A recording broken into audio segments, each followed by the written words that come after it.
Santri ini budaya lama ini.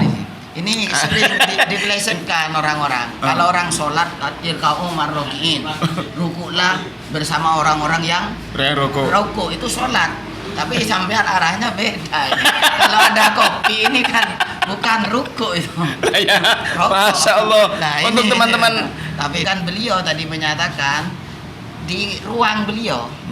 Ruangan tempat beliau kerja itu mau dijadikan podcast. Nah, studio. Nah, studio. Dari mana gitu?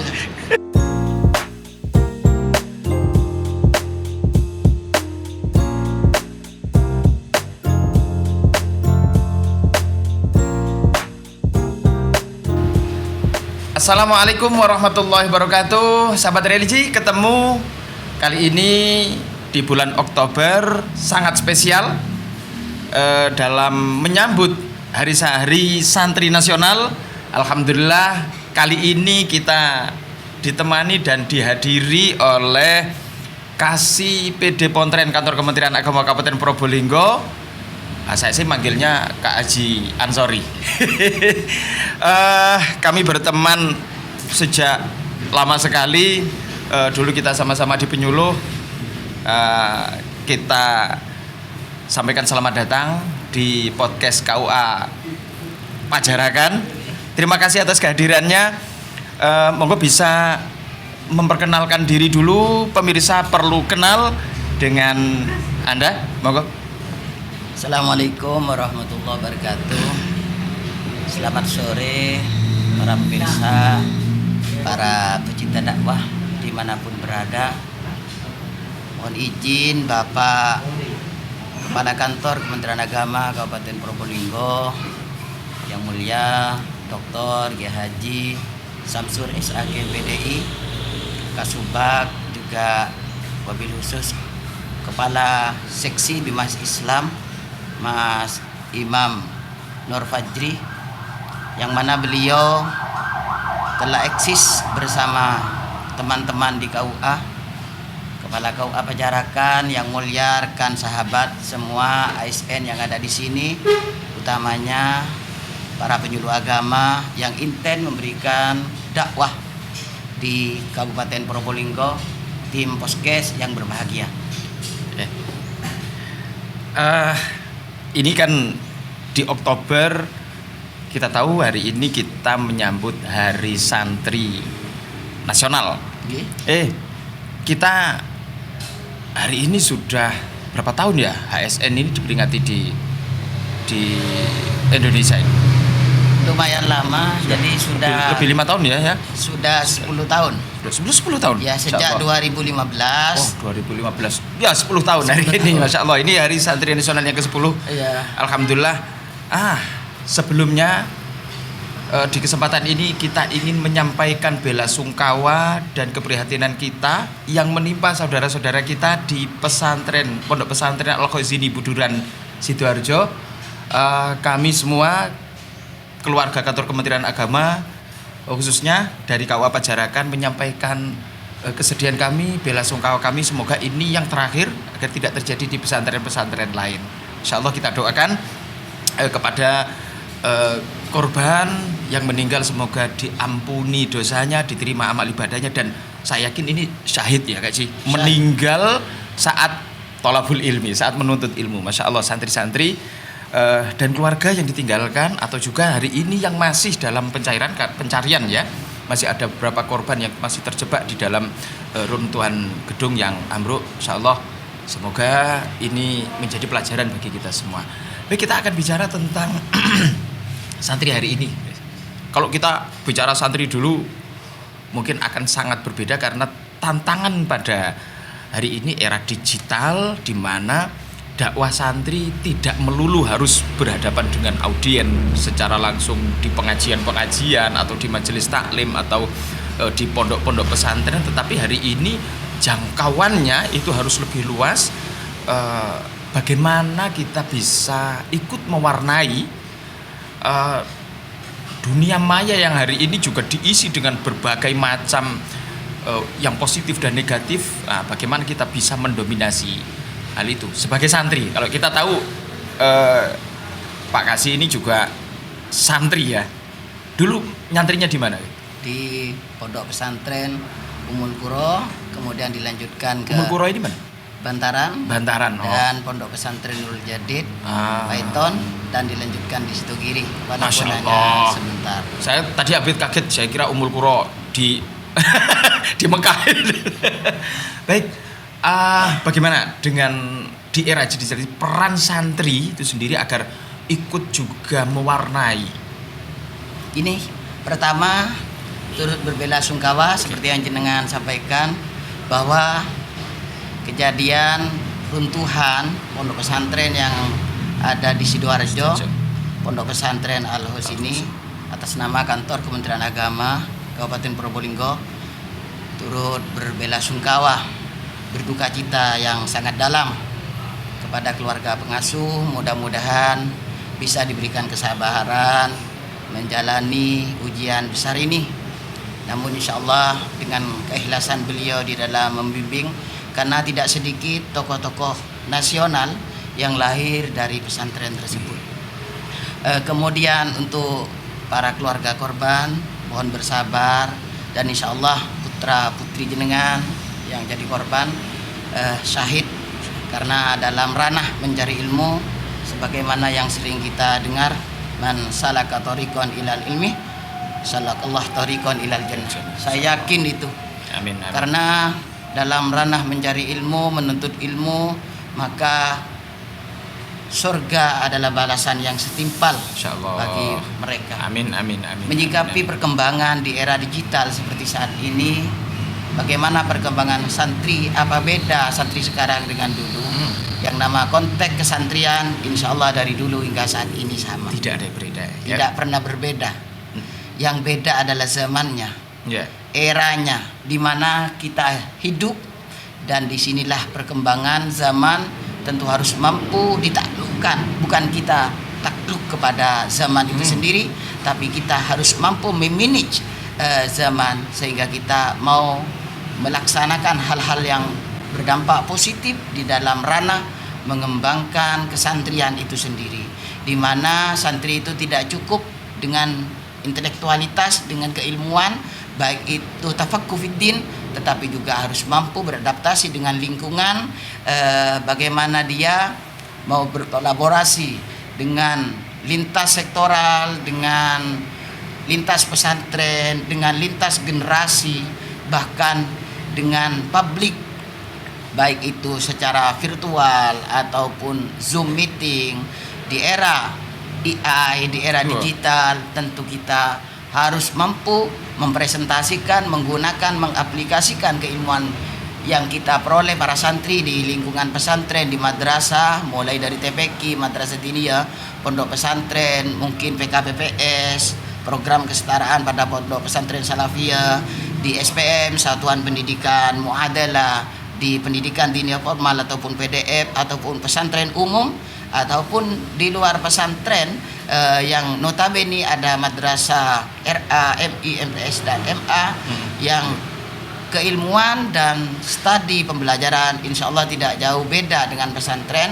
Bedanya hanya mukim, menetap dan tidak. Sehingga apa yang harus dilakukan santri di era milenial, di era sekarang, di era modern ini, tentu adalah penyeimbangan literasi, baik itu literasi agama atau religi dengan literasi digital, dengan literasi milenial itu sendiri sesuai dengan zamannya, dengan era teknologi informasi yang terus berkembang dan terus berkembang. Kalau kita tidak bisa mengimbangi pertumbuhan dan perkembangan ini, justru jangan-jangan keilmuan yang kita peroleh itu hanya berjalan di tempat. Padahal media informasi itu kalau kita mampu memanagenya dengan baik, memanfaatkannya dengan baik, menggunakannya dengan baik sesuai dengan situasi dan zamannya, insya Allah. Contoh jenengan yang di penyuluh agama, bagaimana dakwah secara manual, pidato ke sana kemari, diundang untuk mencapai orasi ilmiah dengan disampaikan secara seperti ini, misalnya podcast, kemudian di YouTube, juga di media sosial atau medsos atau sosmed yang ada, itu akan lebih berdampak lebih luas lagi. Manfaatnya akan dirasakan oleh masyarakat Indonesia. Akan tetapi gini, hari ini problematika yang berkembang di masyarakat hari ini kan, orang dengan adanya media sosial, ini media sosial kan sangat tidak bisa dibendung ya. Cepat gitu. Oke. Hari ini kan ada sesuatu yang dulu pernah dikhawatirkan oleh para santri itu sendiri, bahwa orang tidak bisa memilih. Ini sanadnya jelas enggak? Ini sumbernya jelas enggak? Gitu kan menjadi problem tersendiri kan, bagi orang yang mengikuti media sosial. Ya, dimana hari ini orang belajar apa, buka internet, belajar ini buka internet. Hari ini kan ada beberapa orang yang katakanlah ini tidak bisa dipertanggungjawabkan kebenarannya. Ini bagaimana menyikapi hal itu? Begini, memang ketika berbicara keilmuan, makanya dikatakan dalam Al-Quran, falaula nafaru min kulli firqatin minhum ta'ifatun liyatafaqahu fiddin. Jadi kunci pertama tafaqquh, belajar. Utlubul ilma walau bisin. Sekalipun ke negeri Cina, kata Rasulullah. Dan kita lihat di era seperti saat ini, di era modern ini, Cina ternyata perkembangannya mengalahkan luar biasa. Itu nggak dibayangkan. Rasulullah menggunakan narasi atau di sini dibalik kok Cina gitu. 14 Ternyata abad lalu. Iya. Nah, sementara ketika bicara keilmuan, sanad keilmuannya kan harus jelas. Ya. Makanya Rabitatul Masyi atau hubungan santri dengan guru itu penting di dalam sanad keilmuan itu sendiri. Oke. Nah, tetapi apa salahnya ketika generasi muda saat ini lihat YouTube, lihat internet, lihat AI mungkin. Yeah. Tetapi itu hanya rujukan pendukung, bukan rujukan utama. Iya. Jadi referensi utama adalah, katakan kalau pesantren, dunia pesantren adalah Al-Kutub As-Safraiyah, kitab kuning. Itu yang menjadi standar kita. Nah, tetapi untuk menambah pengetahuan secara luas, bahwa tidak menutup pintu dari informasi-informasi. Makanya kalau di kita itu sering mendengar al-muhafadzah alal qadimi sholeh wal akhdhu bil jadidil aslah. Kita memelihara budaya lama yang baik, tetapi tidak menutup pintu untuk tetap mengadopsi budaya baru, tapi itu cukup baik, bahkan Sebentar. lebih baik. Ini ada budaya lama yang harus kita jaga. Biasanya kalau kita ngobrol nggak ada kopinya, ini kayaknya santri ini budaya lama ini. Ini sering dipelesetkan orang-orang. Kalau orang sholat, irka'u marrokiin, rukuklah bersama orang-orang yang rukuk, itu sholat. Tapi sampean arahnya beda. Kalau ada kopi ini kan bukan rukuk itu. Ya, Masya Allah. Nah, untuk ini, teman-teman tapi masyarakat ini sekedar pemanasan. Makanya betul podcast di KUA Fajarakan ini cerdas. Jadi teman-teman sini cerdas-cerdas. Nah, saya gini, ketika Bapak Kasih Bimas tadi di kantor Kementerian Agama menyampaikan bahwa KUA alhamdulillah, Pak Kasih, kata beliau, ada perkembangan baik dari segi literasi, tulis menulis gitu ya. Cukup baik. Kemudian bahkan beliau tadi menyatakan di ruang beliau, ruangan tempat beliau kerja, itu mau dijadikan podcast. Nah, studio. Dari mana gitu? Belajar dari KUA Fajarakan. Wah, hebat. Alhamdulillah. Kita sudah menginspirasi Bimas ya. Makanya saya ngajak beliau untuk ke sini. Nah, tiba-tiba disodori pertanyaan terkait HSN, Hari Santri Nasional yang ke-10 di tahun 2025 berdasarkan keputusan Presiden atau Kepres nomor 22 itu tahun 2015 di tanggal 22 2015. Monggo sambil ngopi mumpung masih hangat. Baik, kita lanjutkan lagi dulu. Ya. Jadi gini, sudah 10 tahun gitu ya. Hari Santri sudah 10 tahun. Nah, kemudian target kita apa? Khususnya Kementerian Agama dalam hal ini seksi PD Pontren. Yang kalau berdiri sendiri kan tidak mungkin. Kita lihat apa yang mendasari Indonesia itu mengesahkan bahkan membuat satu regulasi yang menguatkan, yaitu Kepres tersebut di tahun 2015 itu. Ternyata itu resolusi jihad. Kalau dilihat sejarahnya bagaimana perjuangan kaum santri, tentu tidak hanya santri, bersama para generasi muda di zamannya, tokoh-tokoh lintas agama. Bahkan ingat, Kementerian Agama punya target yaitu pilot project atau piloting, yaitu moderasi beragama. Bahkan kantor urusan agama menjadi rumah moderasi. Dan di KUA Sukabura itu menjadi apa? KUA Sukabura menjadi terkait moderasi beragama, pusat moderasi beragama di Kabupaten Probolinggo. Moderasi beragama. Oh, ada kampung moderasinya, Masya Allah. Jadi Kemenag itu hebat, saya kira. Iya. Ada kampung sekat di Goyangan. Tiris. Krucil ya. Krucil apa Tiris? Krucil, kemudian Pemkab Probolinggo ada kampung KB. Ternyata Kemenag juga punya kampung moderasi beragama. Bapak Kasibi Mas kita itu mau mendirikan kampung literasi. Nah, ini tambah keren lagi. Oleh beliau dan disetujui oleh Bapak Dr. Samsur, yaitu bagaimana contoh ya di Hari Santri nanti ada beberapa kegiatan, salah satunya bedah buku. Buku tersebut karya salah satu pengawas kita.